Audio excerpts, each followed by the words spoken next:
Chapter 1. The Last Signature. Lauren signed our divorce papers with the pen I had given her when she finished graduate school. I recognized the thin silver barrel before I noticed anything else. 8 years earlier, I had saved for 3 months to buy it because she had told me that successful people should sign important documents with something that felt permanent. On September 16th, 2025, she used it to end our marriage. Her hand did not shake. That was the part one remembered most clearly. Not the judge's voice, not the scrape of chairs in the courtroom, not even the hollow pressure behind my ribs. Lauren looked relieved, as if the signature had opened a locked door. The judge reviewed the agreement one last time. We had been separated for 4 months. Lauren would keep the Bellevue condominium, most of the furniture, and her investments. I would keep my 12-year-old gray Ford pickup, my tools, my retirement account, and the $14,000 I had managed not to spend on attorneys. Each of us waived any claim to property acquired after the marriage was dissolved. At the time, the sentence sounded like boilerplate. "Mr. Cole, do you understand and accept these terms?" the judge asked. "I do." Lauren glanced at me then. For a second, I saw the woman I had met 11 years earlier at a community fundraiser in Tacoma. She had laughed when I spilled coffee on a stack of raffle tickets. She had studied at our kitchen table while I worked overtime to cover the mortgage and her tuition. I had bought that silver pen the week she finished her master's degree in strategic communications. Then her eyes moved past me. Grant Sloan sat in the last row of the courtroom. He was 42, 7 years older than me, and carried himself with the relaxed confidence of a man who expected people to move out of his way. As Halcyon Group's chief operating officer, he wore suits that cost more than my truck was worth. He should not have been at an uncontested divorce hearing between 2 employees connected to the same company. But there he was. The warning signs made sense all at once. Lauren's canceled dinners. Her phone turning face down whenever I entered a room. The designer bracelet she called an executive gift. The way she had started looking at my steel-toed boots as if I had tracked dirt into her life simply by wearing them. The judge entered the decree. 8 years of marriage ended in less than 20 minutes. Outside the courthouse, Seattle rain drifted between the buildings. Lauren stood beneath the overhang while I held the cardboard folder containing the settlement. "I didn't want it to end like this," she said. "You brought Grant to the courthouse." Her mouth tightened. "He drove me." "That wasn't what I said." She looked toward the doors, checking whether he had followed us. "Ethan, we stopped being a marriage a long time ago. We were still married when it started." She did not deny it. Instead, she folded her arms and gave me the explanation she had apparently rehearsed. "I spent my childhood moving between relatives because my parents lost our house. My mother took 15 years to pay off medical debt. I told myself I would never live like that again. We were never homeless. No. We were always one broken transmission or one medical bill away from panic." I almost reminded her that I had paid most of our expenses while she studied, that I had taken overnight emergency calls at North Basin so she could accept unpaid internships, that the condo she was keeping had been possible because I had lived on vending machine dinners for 2 years. I did not say any of it. She knew. "You had access to the Rourke family," she continued. "Your grandfather built Halcyon, and you chose to repair refrigeration units in Kent like that was some kind of moral achievement. My grandfather rejected my parents, and you used that as an excuse to stay small." Grant stepped outside and placed one hand against the middle of her back. The gesture was practiced, intimate, and final. "Is there a problem?" he asked. "No," I said. He smiled as if my answer amused him. "Malcolm's health has declined. Halcyon will need steady leadership soon. Lauren understands what that means." Lauren held out my old condominium key. She placed it in my palm in front of him. "Grant understands security," she said. "He'll be running a billion-dollar company while you're still repairing equipment for overtime." I closed my fingers around the key. The smartest thing I did that day was walk away. At the condominium, most of our photographs were already gone. The living room had been rearranged. A new glass table stood where my father's old tool chest used to sit. Lauren had packed my remaining things into one sealed box. Inside were my father's wrenches, 17 maintenance notebooks from North Basin, and an old photograph of my mother standing beside Malcolm Rourke on the Bainbridge waterfront. Malcolm looked younger, but not kinder. I loaded the box into my truck and drove to an extended stay apartment near Kent. The room smelled faintly of detergent and old air conditioning. I put the divorce decree in a drawer, set my father's tools beside the wall, and turned off my phone. I believed the worst day of my life was finally over. At 8:12 the next morning, my phone began vibrating across the nightstand. The name on the screen was Miriam Shaw. I had not heard from her since my mother's funeral. Chapter 2. The call at 8:12. I let the first call stop, then the second. On the third, Miriam left a voicemail. Ethan, Malcolm died at 5:40 this morning. I need you in my office as soon as possible. This concerns the Rourke Family Voting Trust, and it cannot wait. I sat on the edge of the bed with the phone in my hand. Malcolm Rourke had been my mother's father, the founder of Halcyon Group, and the reason my father had spent his final years believing our family had been judged unworthy. Malcolm had wanted my mother to marry someone more useful. When she chose David Cole, a maintenance supervisor with no family money, Malcolm cut her off. By the time he tried to make limited contact again, my father was sick and my mother was too tired to reopen the wound. I had spoken to Malcolm only a handful of times as an adult, and not once in the previous 7 years. I expected grief to arrive in a clean form. It did not. I felt anger, regret, and a strange emptiness where affection might have been if either of us had made different choices. Miriam's office occupied the 32nd floor of a downtown tower. I wore the same inexpensive navy suit I had worn to court because it was the only one I owned. She met me at the conference room door. At 61, Miriam still had the straight posture and measured voice I remembered from my mother's funeral. "I'm sorry," she said. "I'm not sure what I am yet. That's probably more honest." A stack of documents waited on the table. Miriam explained that Malcolm's personal estate would move through the usual legal process. The controlling shares of Halcyon were different. They had been held inside the Rourke Family Voting Trust for years. Under the trust documents, Malcolm's death triggered an immediate change in trustee and beneficial control. She turned the first page toward me. My full name appeared beneath the words successor trustee and sole beneficiary. "There's a mistake," I said. "There isn't. How much control?" 60% of Halcyon Group's voting shares. I stared at her. "The company's current valuation is approximately $1.8 billion, she continued. "The economic value of the interest transferred to the trust for your benefit is estimated at $1.08 billion. For several seconds, the words meant nothing. $1 billion belonged to headlines and acquisition reports, not to a man who had spent the previous evening deciding whether an extended stay room was worth the extra $12 for a kitchenette. What condition did he attach? None. Then what test? No test. Malcolm never gave anything without control." Miriam slid a sealed envelope across the table. "He finalized your appointment 18 months ago." The letter inside was written in Malcolm's blunt style.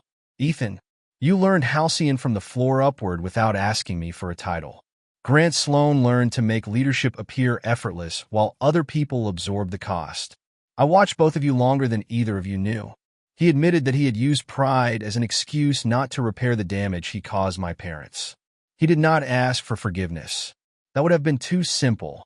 Instead, he wrote that the company needed someone who understood the difference between owning equipment and depending on it for a living. I put the letter down. "He could have called," I said. "Yes." "He could have spoken to my mother." "Yes." "A letter after his death doesn't fix that." "No," Miriam said. "It doesn't." Her refusal to defend him kept me in the chair. She explained the founder continuity clause. For 90 days after a transfer of control, the successor trustee could suspend extraordinary asset sales, executive severance packages, and major restructuring plans while an independent review took place. "Grant has scheduled a succession announcement for tomorrow afternoon," she said. "He believes the board will confirm him as chief executive." "Does he know about me?" "Not yet." My first instinct was to reject all of it. I wanted to sell the shares, pay whatever taxes and fees followed, and walk away from the Rourke name. I had spent my adult life proving I could survive without Malcolm. Then Miriam handed me Grant's proposed restructuring package. North Basin Cold Chain was listed for closure. 184 jobs would be eliminated. The report described our backup compressors as obsolete, our maintenance costs as uncontrolled, and our safety performance as unsustainable. I knew every one of those claims was distorted. The backup compressors were serviceable. Maintenance costs had risen because corporate management repeatedly denied replacement requests. The safety issues had been documented in 17 reports I had filed over 18 months. Grant planned to use neglected maintenance as proof that the facility itself had failed.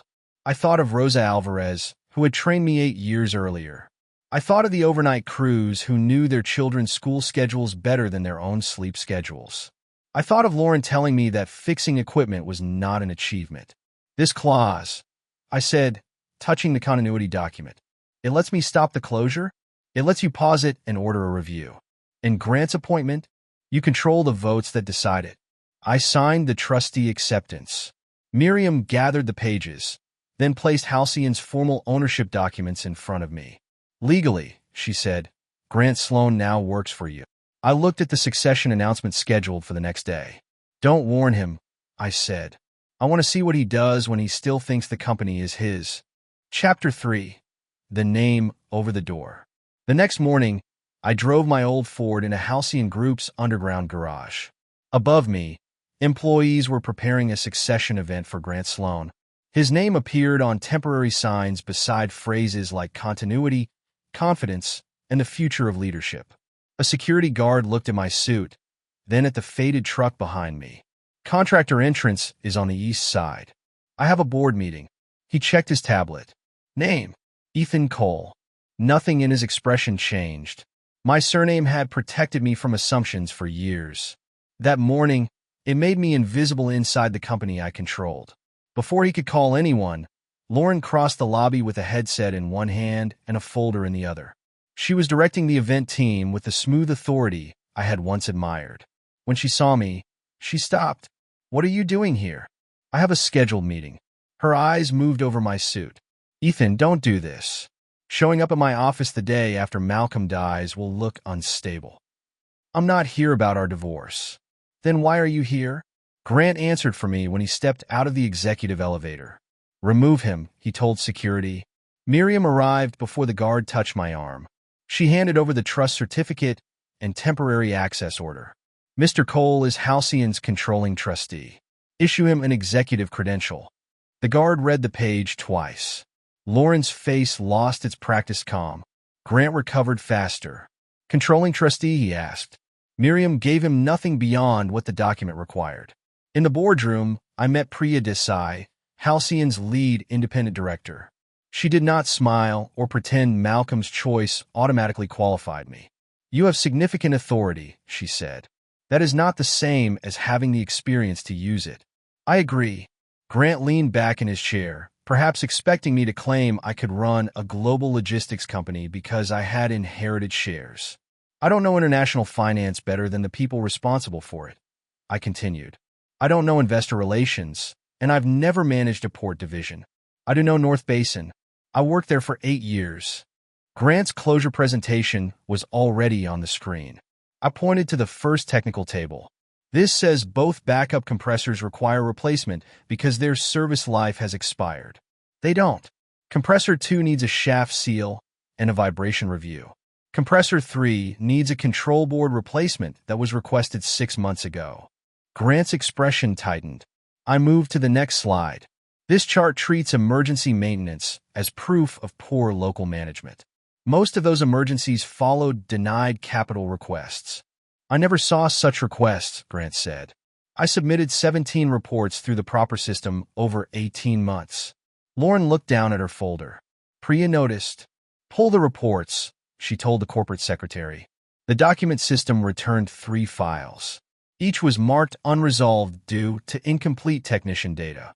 I opened my father's old tool case and removed the paper copies I had brought from the condominium. 17 reports, each dated, numbered, and paired with a submission confirmation. Grant lifted one page. Anyone can print a document after the fact. The confirmation codes can be verified. He turned toward Priya. We should acknowledge the obvious conflict here. Mr. Cole's marriage ended 2 days ago. His former wife works for my division, Now he has appeared with allegations against me and a subsidiary report designed to block an orderly succession. I kept my hands flat on the table. My marriage is not on the agenda, I said. The accuracy of this closure plan is. Priya compared one of my confirmation codes with the 3 digital files. The sequence matched. 14 reports are missing, she said. Grant looked toward Lauren for less than a second. That glance told me more than his denial. I invoked only the narrowest part of the continuity clause. Grant's succession announcement would be postponed for 7 days. An operational review of North Basin would begin immediately. I did not fire Grant. I did not remove Lauren. Doing either would have turned their private betrayal into the public story before I understood the corporate one. After the meeting, Lauren followed me to the elevator. Ethan, how much did he leave you? Malcolm named me trustee. That isn't an answer. It's the answer you need. She stepped closer. You can't walk into this company and assume everyone will accept you. I didn't. What are you going to do to Grant? The elevator doors opened. That depends on what Grant has done. I left her standing in the corridor. That evening, a message appeared on my phone. It was the first personal message Lauren had sent in weeks. We need to meet privately. There are things about Grant you don't understand. Chapter 4. Her first apology. I agreed to meet Lauren the next morning at a quiet cafe near Lake Union. I did not go because I missed her. I went because she knew something about the 14 missing reports, and people revealed more when they believed a conversation was personal. Lauren arrived in a dark coat with no jewelry except her watch. She had dressed to look less like Grant's executive partner and more like the woman who used to share coffee with me on Saturday mornings. You look tired, she said. So do you. She wrapped both hands around her cup. Miriam and the board are going to use you. You don't understand how Halcyon works. That's what you wanted to tell me? I wanted to warn you. Then start by answering one question. When did you and Grant begin? Her eyes dropped to the table. Before the separation. How long before? It wasn't that simple. It usually isn't when someone wants the calendar to be kinder than the truth. She exhaled. The marriage had been empty for a long time. I thought about the counseling session she had scheduled, the dinner she had canceled afterward, and the night she had kissed my cheek before turning away. Empty to which one of us? I asked. Lauren's face hardened. You were never present. You worked, came home exhausted, and refused every opportunity to build something bigger. I spent years waiting for you to stop treating struggle like a virtue. Then she told me again about the foreclosure, the relative spare rooms, and her mother's medical debt. This time, without Grant beside her, the fear sounded real. I understand why poverty scared you, I said. I don't understand why fear required an affair. She looked toward the window instead of answering. Grant controls most of the executive team, she said. He can make you look incompetent before you learn where the restrooms are. You need someone who understands communications. I could help you. Quietly. But I need to know you won't destroy my career because of what happened between us. There it was. Not an apology. A negotiation. Did you handle communications related to North Basin? Only high-level summaries. Did you see my reports? No. Any of them? No. She took a sip, then added. Grant said the 14 missing reports were probably never uploaded correctly. I had never told her 14 were missing. I let the silence sit between us. Lauren realized what she had said, but I did not give her the relief of correcting it. I have another meeting, I said. Ethan, wait. You wanted to know what I understand about Grant. I understand more now than I did when I walked in. By noon, Grant had circulated an internal memo questioning whether my divorce had impaired my judgment. By 3, portions of it appeared in an online business article. The article described me as an estranged heir who had emerged after Malcolm's death to settle a private grievance. Anonymous sources called me volatile, resentful, and technically unqualified. One paragraph described me as a man who used silence to punish people when he could not control them. Lauren had written almost the same sentence to me during an argument 2 years earlier. Priya called me into her office before I could respond. If you remove Grant today, she said, the public story becomes a billionaire heir firing his ex-wife's partner after a divorce. Evidence will become an afterthought. He is using my marriage as evidence. Then do not help him. I hated that she was right. I requested formal preservation of every Halcyon communication concerning North Basin, my employment, Malcolm's succession, and the public response to my appointment. Priya approved the request through the audit committee. Grant ordered Lauren to prepare a full crisis package. I saw her through the glass wall outside the conference room. She hesitated when he handed her the folder. Then she took it. That night, I placed the divorce decree beside Malcolm's letter on the small table in my apartment. One document said Lauren had no claim on my future. The other said my future now controlled the company where she had helped attack my past. I compared the article with her old message. The phrasing was almost identical. Lauren had not met me to confess. She had met me to measure what I knew. My phone rang before I could decide what to do next. It was Rosa Alvarez from North Basin. "Ethan," she said without greeting me. "Grant's office just ordered an unscheduled remote software update to the refrigeration controls." Chapter 5. The Sabotage They Put on Me. I drove to Kent before Rosa finished explaining the change order. North Basin operated around the clock, storing temperature-sensitive pharmaceuticals and medical supplies before regional distribution. A refrigeration system, there was not just a collection of compressors. It was a chain of promises. Every sensor, valve, and alarm existed because someone somewhere depended on the inventory remaining safe. Rosa met me beside the control room. "They're calling it a cybersecurity patch," she said. I read the order twice. The first page described routine security updates. The technical appendix added new remote administration permissions and widened executive access to both primary and backup circuits. "This isn't routine." "I know." I photographed every page and sent copies to the audit committee. Then I asked Rosa to preserve the current local configuration and postpone all non-essential changes until the operational review was complete. Grant called within 20 minutes. "You do not have day-to-day authority over system security," he said. "I have authority to protect records and stop extraordinary operational changes during the review. This is an emergency patch, not an extraordinary change. It alters remote control of redundant systems. You are a suspended governance risk pretending to be an engineer with executive power. I am an engineer, and that is exactly the problem." Grant's office overrode my objection using Halcyon's emergency digital security policy. 2 nights later, at 2:17 in the morning, my phone rang. The primary and backup refrigeration circuits had entered manual defrost at the same time. That should not have been possible through my employee access. The systems were designed so one could not be placed in a defrost while the other carried the full load without a separate supervisory command. By the time I reached North Basin, alarms were sounding across the control room. The overnight crew had isolated zones, but the automatic controls would not accept local commands. Frost hung in the air near one open service corridor. 2 workers were treated for minor cold room exposure after trying to move product manually. Both recovered, but the inventory did not. $11.6 million in temperature-sensitive pharmaceuticals crossed the safe limit. Grant arrived with corporate security and an information technology team before sunrise. The central log showed my employee credential initiating the override. "That's impossible," I said. Grant stood behind the technician's chair. "It is your credential. My credential cannot command simultaneous manual defrost remotely. It appears you found a way." Rosa stepped between us. "He wasn't logged into the system." Grant turned to her. "You preserved local settings against a corporate directive. You may have assisted him."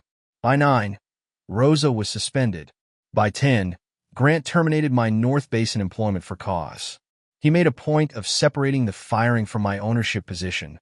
I still controlled the voting trust, but the job I had earned without Malcolm's name was gone. Then Lauren's communications team released a statement. It expressed concern about unauthorized system activity by an individual experiencing significant personal and professional stress following a recent divorce. Within hours, I became the billionaire heir who had sabotaged his own company to justify taking control. A King County investigator questioned me that afternoon. I surrendered my work laptop voluntarily and explained the system architecture, including why the recorded command did not fit my permission level.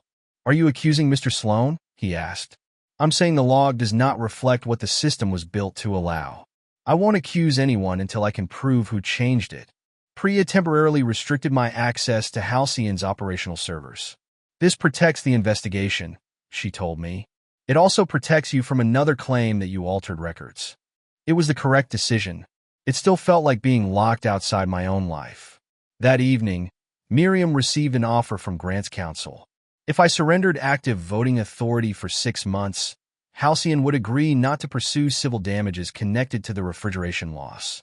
He wants me to trade control for protection from a crime I didn't commit, I said. He wants you frightened enough to accept. Tell him no. Miriam studied me. Ownership will not stop an investigator from following the evidence. I know. And if the evidence has been altered well enough, this could take months. Then we take months. Rosa called me later from her personal phone. Her voice was low. Do you remember the independent safety controller behind Panel C? I did. It had been installed before Halcyon centralized North Basin systems. It recorded diagnostic events locally and did not rely on the main corporate server. Grant's technology team won't know it keeps a separate log, she said. Most people here don't. With audit committee authorization, we returned after hours. A security officer and outside counsel observed every step. Rosa pointed to a sealed electrical cabinet. There, she said. I did not connect the module to any device. I removed it under documented chain of custody procedures, sealed it in an evidence bag, and handed it directly to counsel. By morning, it was on its way to Jonah Price, the independent forensic accountant retained by the audit committee. If the backup had survived, it would tell us what the central system had been changed to hide. Chapter 6. The backup no one knew about. Jonah Price received the diagnostic module on September 26. He was 43, quiet, and methodical in a way that made impatience feel embarrassing.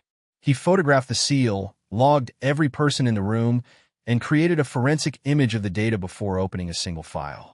I waited outside the examination room. You could observe through the glass, Priya said. No. If this clears me, Grant will say I influenced it.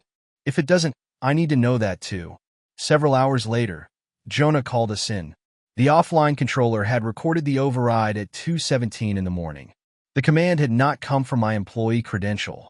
It came from a recently created service credential labeled GRS04. Jonah placed the authorization record beside it. GRS04 had been created through the executive technology account assigned to Grant Richard Sloan's office. The network path placed the command inside Halcyon headquarters. What about the central log? Priya asked. Altered after the controller lost communication, Jonas said. Mr. Cole's credential was copied into the visible record afterward. He showed us the timestamp sequence. The original remote session closed. The central system stopped receiving diagnostic data. Minutes later, a new entry appeared under my name. Relief came slowly. I had expected innocence to feel like release. Instead, it felt like standing at the edge of a larger hole. Verify it again, I said. Jonah nodded. Already planned. I asked for an outside cybersecurity specialist who had no prior relationship with Halcyon. The second review confirmed every major finding. Priya reinstated Rosa immediately and halted the North Basin closure pending the full investigation. Can we clear Ethan publicly? Rosa asked. Not yet, Priya said. We know he was framed.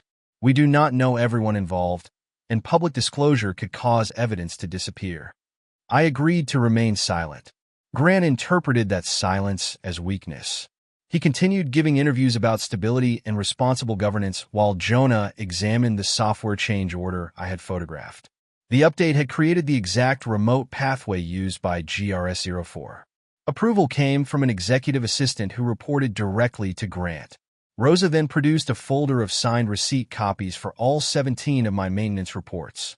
I kept paper because paper doesn't forget its password, she said. The confirmation numbers matched the 3 reports still in Halcyon's system. The other 14 had not vanished by accident. They had been redirected into a communications risk folder instead of the engineering archive. The access log showed Lauren opening that folder repeatedly. I stared at her name on the report. Priya watched me carefully. Access does not prove she redirected them. I know. It mattered that I said it aloud. What I feared and what we could prove were not the same thing.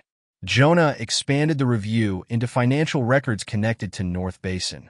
He found repeated payments to a vendor called Harbor Vector Consulting. The invoices used vague descriptions such as logistical optimization and public risk mitigation. Over 3 years, Halcyon had paid Harbor Vector $23.4 million.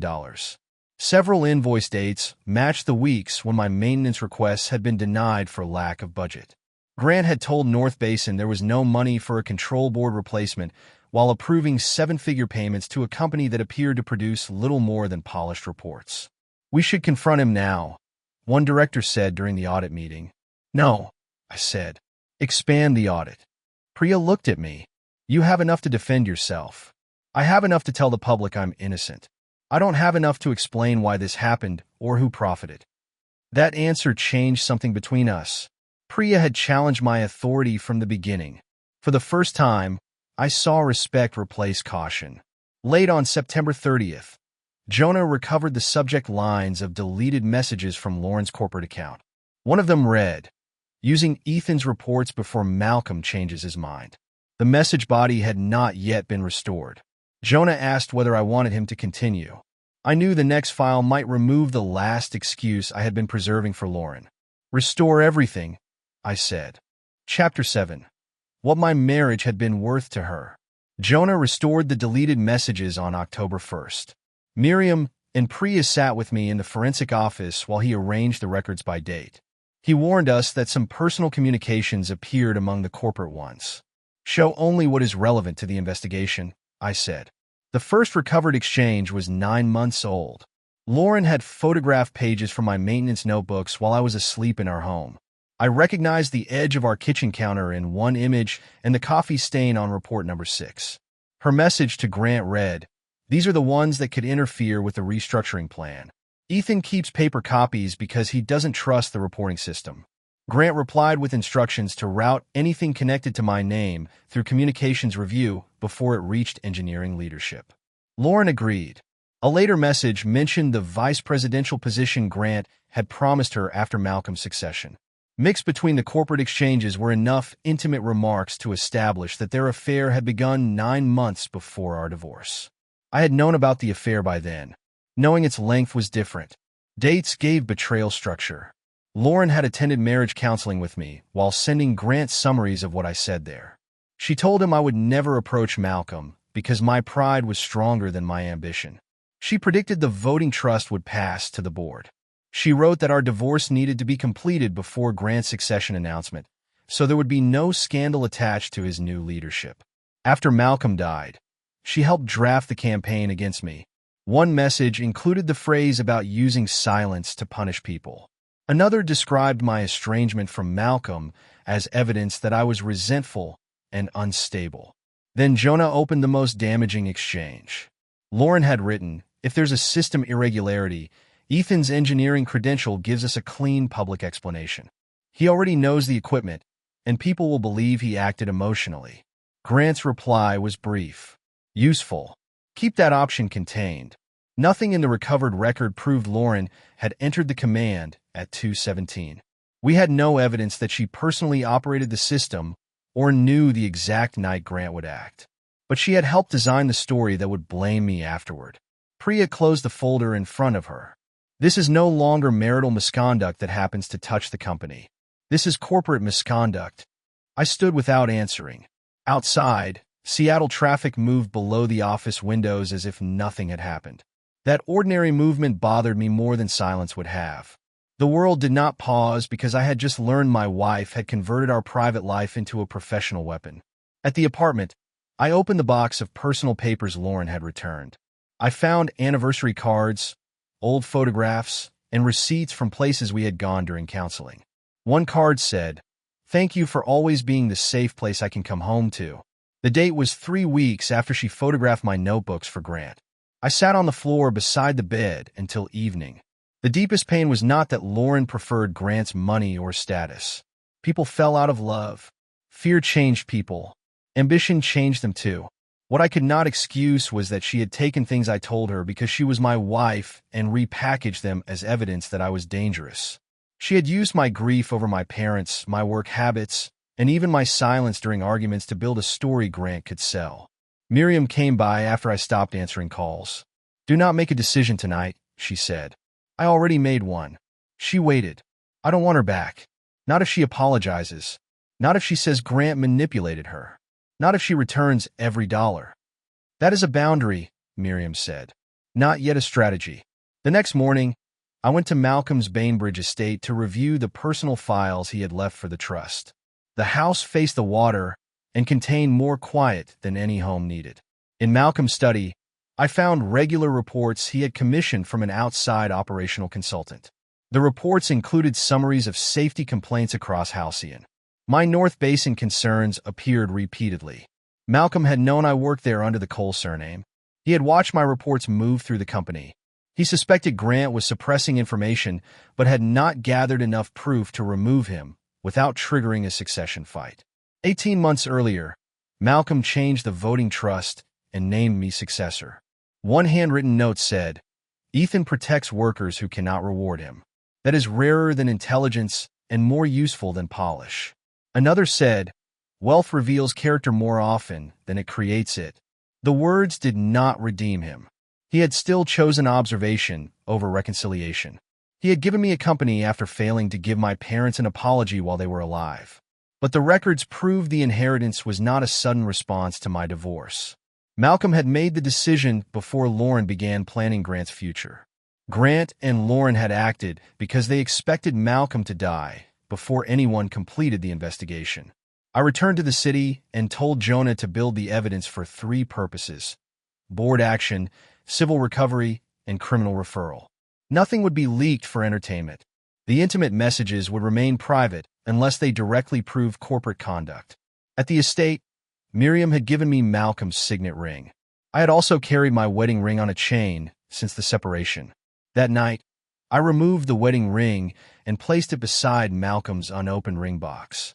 I would not let either marriage or inheritance decide who I was. Before leaving Jonah's office, I read one final message from Lauren. Once the divorce is final, Ethan has nothing Grant needs to fear. I closed the file. She had been wrong about the inheritance. More importantly, she had been wrong about me. Schedule a special board meeting for October 14th, I told Miriam. Make it look like we're responding to Grant's no-confidence petition. Chapter 8. Let them prepare my defeat. Miriam delivered the meeting notice in a way that allowed Grant to believe he had forced it. Within a day, he circulated a resolution declaring that my presence had damaged lender confidence, client relationships, employee morale, and Halcyon's public reputation. He proposed removing me from active governance, confirming himself as chief executive, closing North Basin, and selling Halcyon's port logistics assets to stabilize the company. The sale price was far below Halcyon's internal valuation. Grant also offered several directors paid advisory roles with the purchasing fund. He described those positions as continuity arrangements. Lauren built the presentation around him. The title was Restoring Stability. It showed Grant in photographs with employees, customers, and government officials. My section contained headlines about the divorce, the refrigeration loss, and the investigation. I attended no receptions and gave no interviews. Grant assumed I was hiding.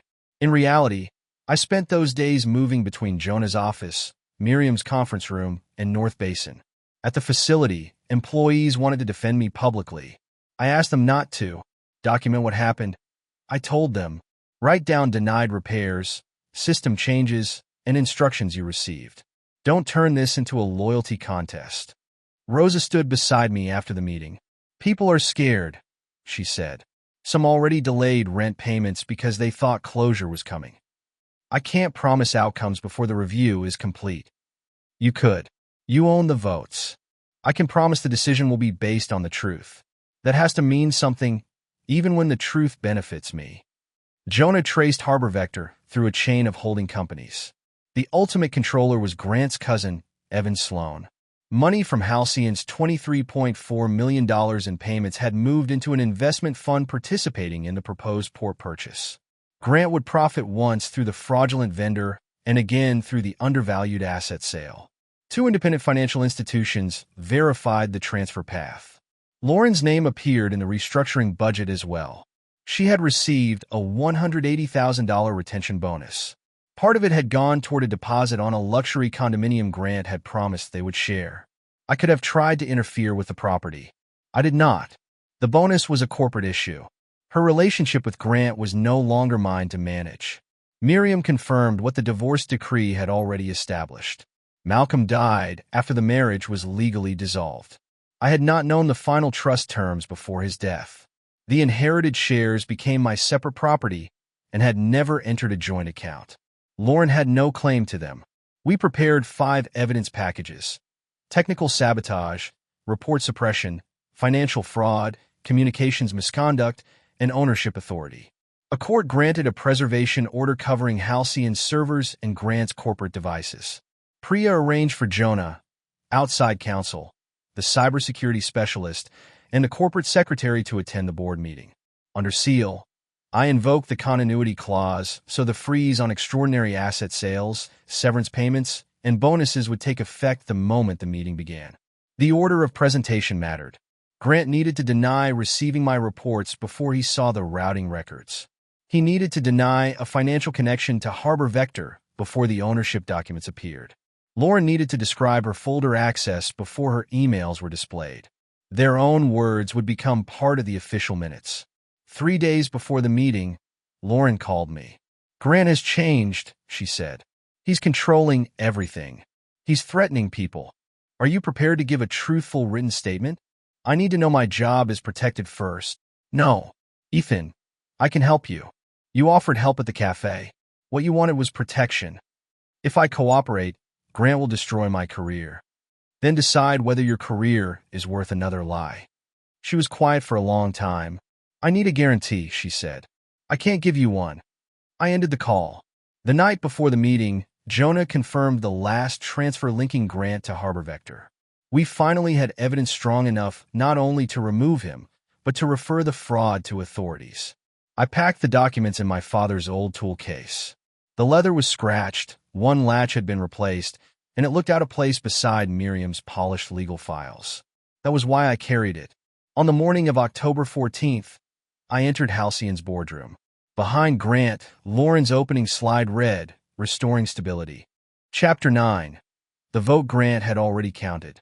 Grant began as if the outcome had been settled before I arrived. He described me as an unprepared beneficiary whose sudden involvement had created operational confusion and public embarrassment. Lauren followed with charts showing negative coverage after Malcolm's death. Every headline about the refrigeration failure appeared in bold. My technical career was reduced to one line beneath the phrase "limited executive experience." Then Grant addressed North Basin.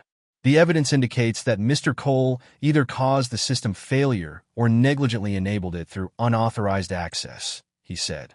"No Halcyon executive authorized the remote override." Priya watched him without expression. Grant continued, "I also deny receiving the 17 reports Mr. Cole claims to have submitted. We cannot allow undocumented accusations to block essential restructuring." He recommended that the board remove me from active governance, approve the port's sale, close North Basin, and confirm him as chief executive. When he finished, Priya turned to me. "Mr. Cole, do you wish to respond?" I stood and opened my father's tool case. "I'll begin with North Basin," I said. Jonah presented the offline controller record. He explained how the module had been recovered, sealed, imaged, and independently reviewed. The command at 217 did not come from my employee credential. It came from GRS-04. Grant leaned forward. "A service credential can be stolen." "Correct," Jonas said. "That is why we traced its creation and network path." The authorization record appeared on the screen. GRS-04 had been created through Grant's executive technology account. The command originated inside Halcyon headquarters.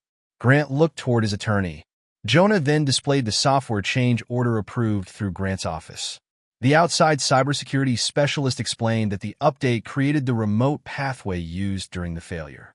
She also showed how my credential had been inserted into the central log after communication with the offline controller stopped. "It was not a normal system entry," she said.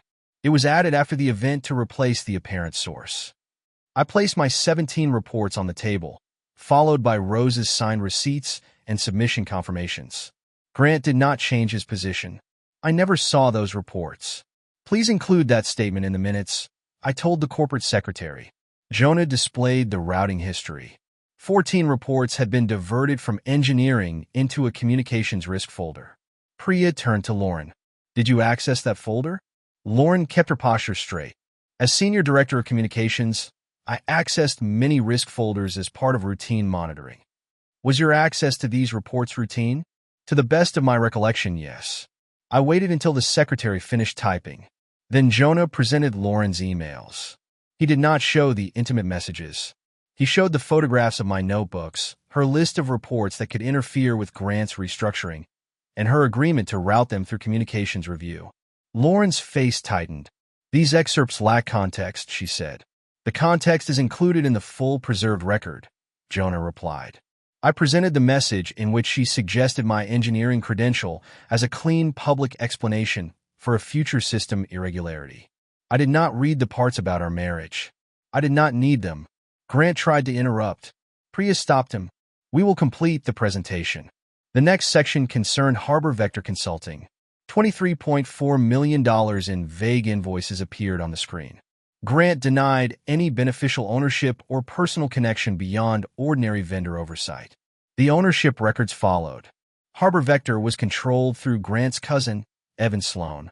The transaction history showed funds moving into the investment vehicle attached to the proposed port buyer. Priya removed her glasses. The company's chief operating officer recommended an undervalued asset sale to a fund connected to money paid through a vendor controlled by his relative, she said.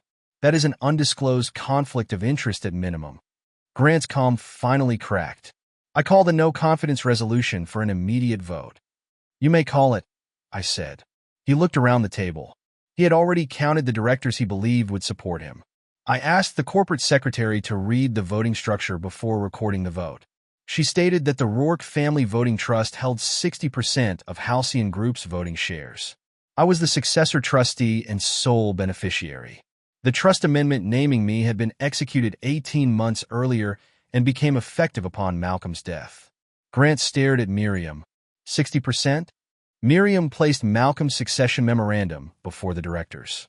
It confirmed that his decision predated my divorce, the refrigeration incident, and Grant's no-confidence campaign.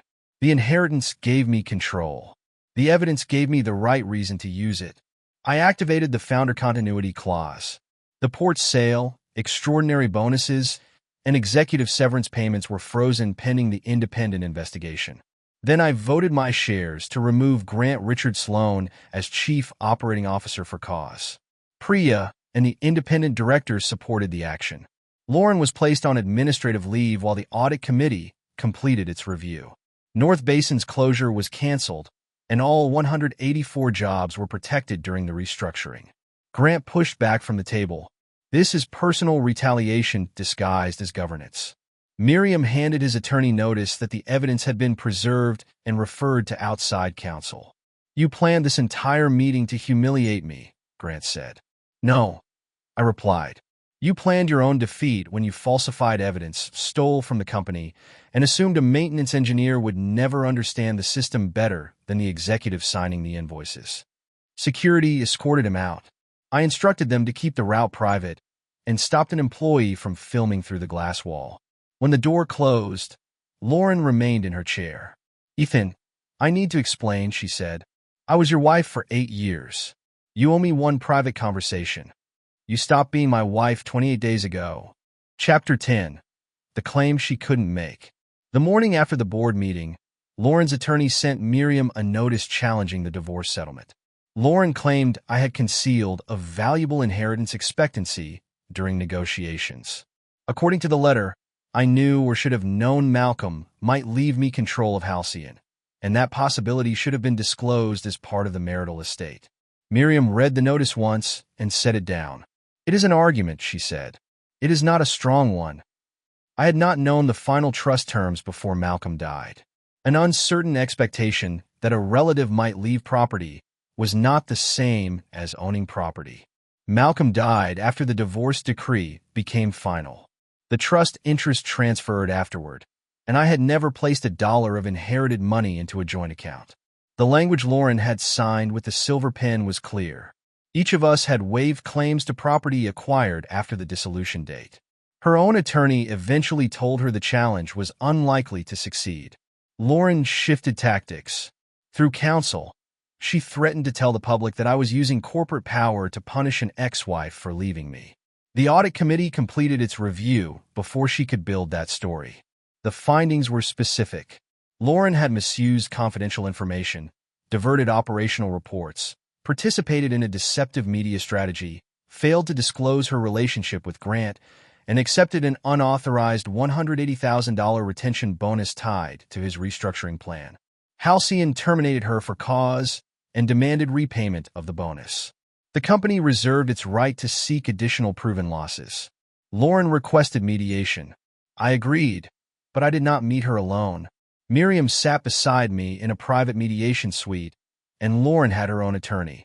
For the first few minutes, Lauren looked at the table instead of me. Grant manipulated me, she said. He knew what I was afraid of. He knew because you told him. He promised me security. He made it sound like everything I did was normal at that level. I opened the timeline Jonah had prepared. You photographed my reports before Grant promised the vice presidential position. You began sharing information before the retention bonus. The incentives made it worse. They didn't start it. Lauren's eyes filled, but she did not cry. I wanted the life he represented, she said. I wanted to know I would never go back to counting every bill.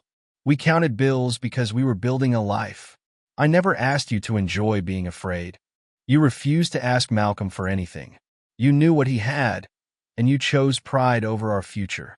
I should have talked more honestly about my family. I should have told you why every offer from Malcolm felt like a price I couldn't see yet. She looked up, surprised that I had admitted fault. But my silence did not force you to take pictures of my notebooks, I continued. It did not force you to sleep with Grant. It did not force you to help him blame me for $11.6 million in destroyed medical inventory. The mediator let the quiet remain. Lauren turned the silver watch on her wrist. Was any part of our marriage real to you? The question hurt because she asked it as if my refusal to rescue her from consequences erased 11 years. It was real to me, I said. That is why this hurt. Her voice softened. Then maybe we don't have to throw all of it away. The financial pressure is gone now. We could start somewhere else. Slowly. For one dangerous second, I remembered the Lauren who had studied at our kitchen table, who had danced with me in an empty apartment before we owned furniture, who had once believed my steadiness was safety rather than failure. That woman had existed. So had the woman sitting across from me. No, I said. She closed her eyes. Money solved the problem you claimed we had. It did not restore trust. I would spend the rest of my life wondering which private thought would become useful to you the next time you were afraid. Lauren's attorney asked to discuss settlement terms. Halcyon offered a narrow agreement. Lauren would repay the $180,000 through structured payments. She would publish a factual correction stating that the claims about my instability and responsibility for the North Basin failure were unsupported. She would cooperate fully with the investigation into Grant and Harbor Vector. In return, Halcyon would not seek punitive civil damages beyond proven financial losses unless she lied again or concealed evidence. Lauren asked whether Grant would pay for separate defense counsel. Her attorney already knew the answer. Grant had refused. He was claiming that Lauren had acted independently in communications matters. She signed the agreement. Before we left, she asked one final question. If I had left Grant the moment I learned about the inheritance, would you have taken me back? The inheritance was never the point, I said. The point was what you chose when you believed I had nothing. Lauren identified the private accounts and devices Grant had used when discussing Harbor Vector. I later learned that she returned to the Bellevue condominium and found that he had removed his belongings. The message he left told her to protect herself because her decisions had been her own. For once, Grant had said something true. Chapter 11. The Cost of Choosing Greed. The information Lauren provided opened the part of the case Grant thought he had hidden. Investigators recovered messages in which he directed Harbor Vector's invoice amounts and approved descriptions vague enough to avoid technical review. Money moved through an investment vehicle and eventually reached accounts connected to him. The records also confirmed that he expected to profit from the port's sale. Grant tried to blame the refrigeration override on the executive assistant who had approved the software change. The assistant produced instructions he had sent through an encrypted corporate messaging channel. On December 12th, after Halcyon filed a criminal referral and civil recovery action, federal authorities charged Grant with fraud, conspiracy, and related financial offenses connected to the vendor scheme. He was released pending proceedings, but he was barred from Halcyon systems and prohibited from contacting key witnesses.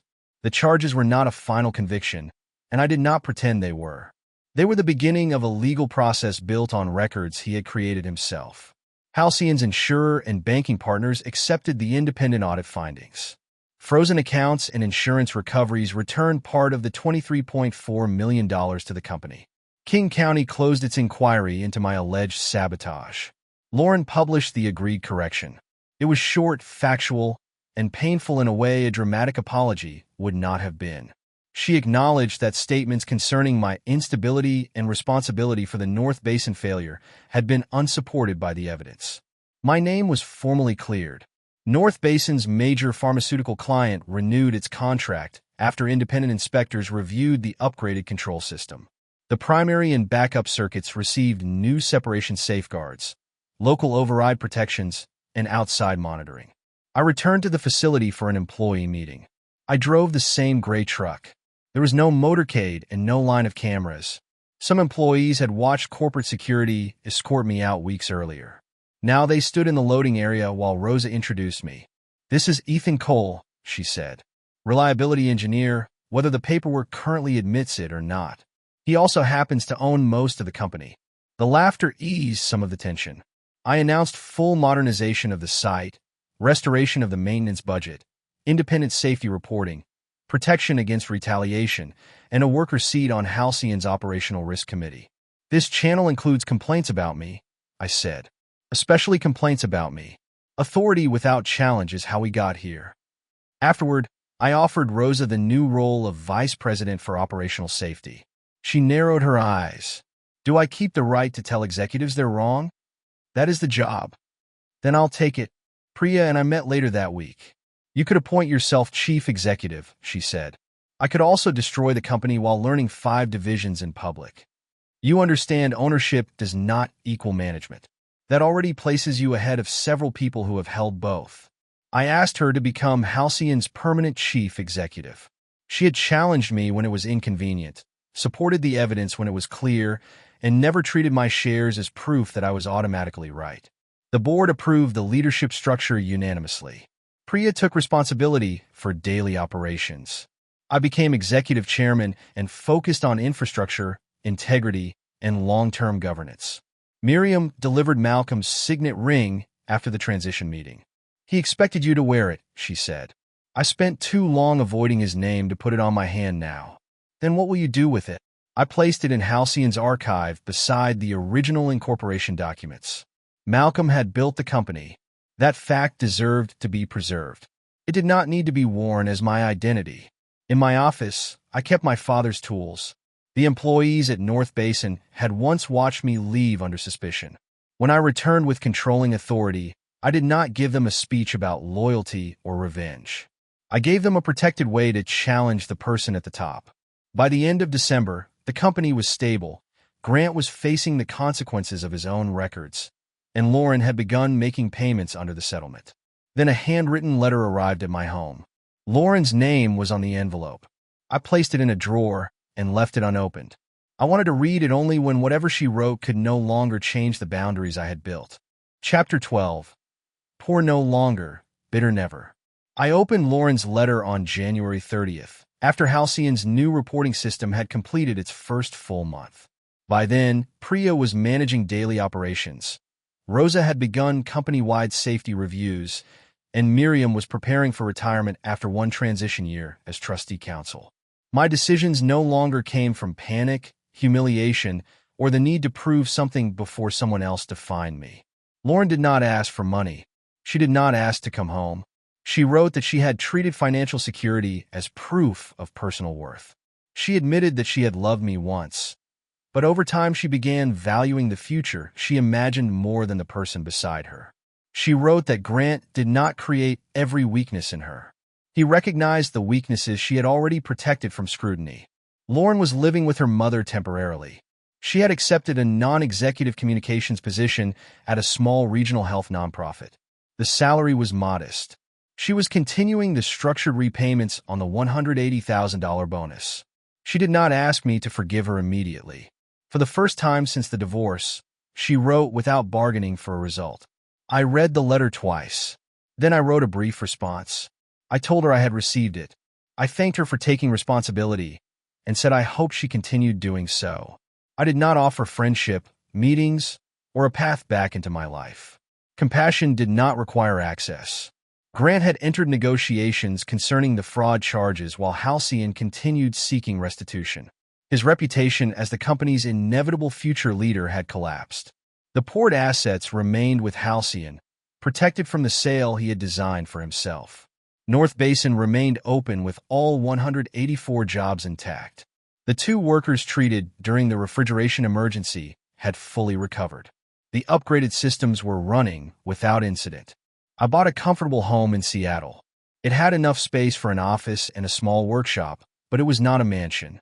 I did not return to the Bellevue condominium, and I never tried to purchase it from Lauren. Owning the place where our marriage ended would not have changed what happened there.